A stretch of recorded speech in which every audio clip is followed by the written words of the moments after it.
নমস্কার, শুভ সকাল। আজকের সকালটা একটু আলাদা। কারণ আমরা আজকে গোবিন্দের দর্শনে যাচ্ছি। তো সকাল হতে না হতেই মা, আমি, ভাই বের হয়ে গিয়েছি এবং আমার এক দিদি, তাকে আমরা ঠাকুরগাঁওয়ে নিয়ে নিয়েছিলাম। তো আমরা প্রতিবারের ন্যায় এবারও যাচ্ছি কান্তজি মন্দিরে।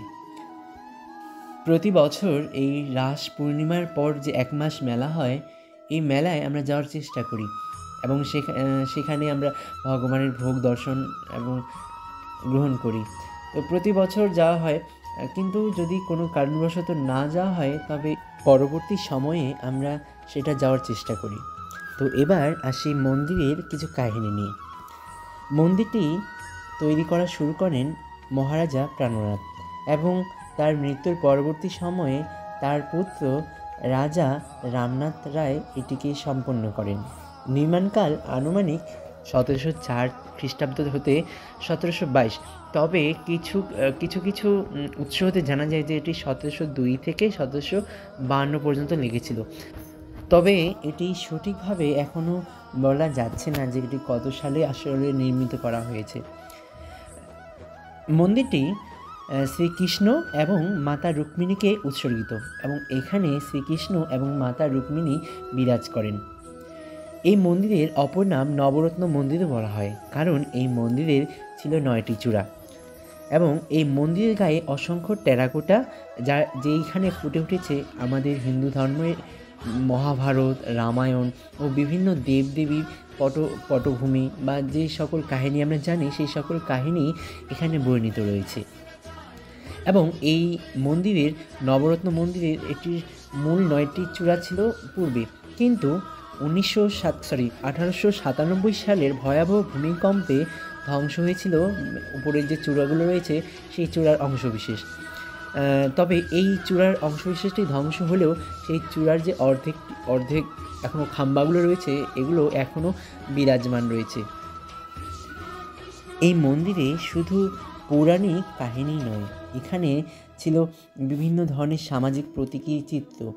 কারণ এই টেরাকোটা প্যানেলে শুধু পুরাণ নয়, ১৮০০ শতকের সামাজিক জীবন, উৎসব, রাজকীয় এবং সাধারণ মানুষের যে জীবন, সবই প্রতিফলিত। ফলে মন্দির হলো একটি জীবন্ত ইতিহাস, যেখানে সময় ও সংস্কৃতি মিলে একাকার।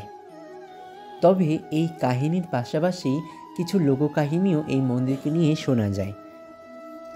আমার ঠাকুমার কাছে আমি শুনে এসেছি যে এই মন্দিরে যে রাজা ছিলেন প্রাণনাথ রায়, ইনি যখন বিভিন্ন তীর্থ দর্শন করে ভগবানের সান্নিধ্য অর্জন করেনি, তখন তিনি মনের দুঃখে তিনি তার নিজ রাজবাড়িতে ফেরত আসেন এবং এই ফেরত আসতে আসতে তিনি নৌপথে করে আসছেন এবং নৌপথে আসতে তিনি মনের মধ্যে একটু বিষাদ অনুভব করছেন যে আমি এত তীর্থ দর্শন করলাম, কিন্তু তবুও আমার গোবিন্দের কৃপা দর্শন হলো না।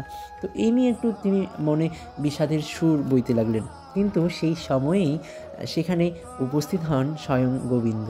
তবে গোবিন্দ রাজাকে শর্ত দিয়েছিল যে রাজা যেখানেই তার দর্শন করবেন, অর্থাৎ গোবিন্দকে দর্শন করবেন, গোবিন্দ সেখানেই প্রতিষ্ঠা হবে।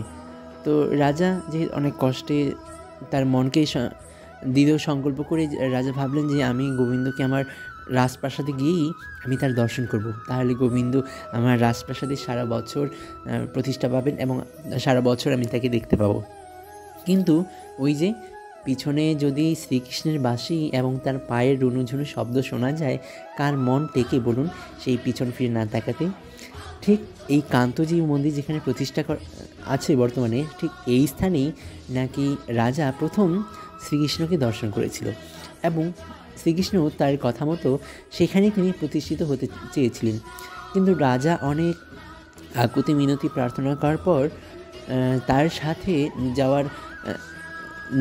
যেতে চেয়েছেন, তবে সেখানে ১ বছর নয়, সেখানে ৩ মাস অধিষ্ঠা করবেন, অর্থাৎ রাজবাড়িতে ৩ মাস এবং বাকি ৯ মাস তিনি এই কান্তজি মন্দিরেই প্রতিষ্ঠা পাবে এবং এখানেই তিনি পূজিত হবেন। এই কথা শর্ত মতে রাজার সাথে প্রভু তার রাজবাড়িতে গিয়েছিল।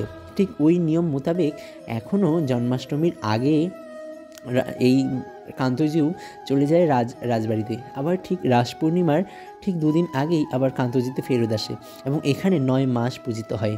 এটি আমার ঠাকুমার মুখে শোনা, জানি না কতটুকু সত্যি কিংবা মিথ্যা। তবে ওই যে বললাম, ধর্ম মানেই বিশ্বাস, আর বিশ্বাস মিলায় বস্তু তর্কে বহুদূর।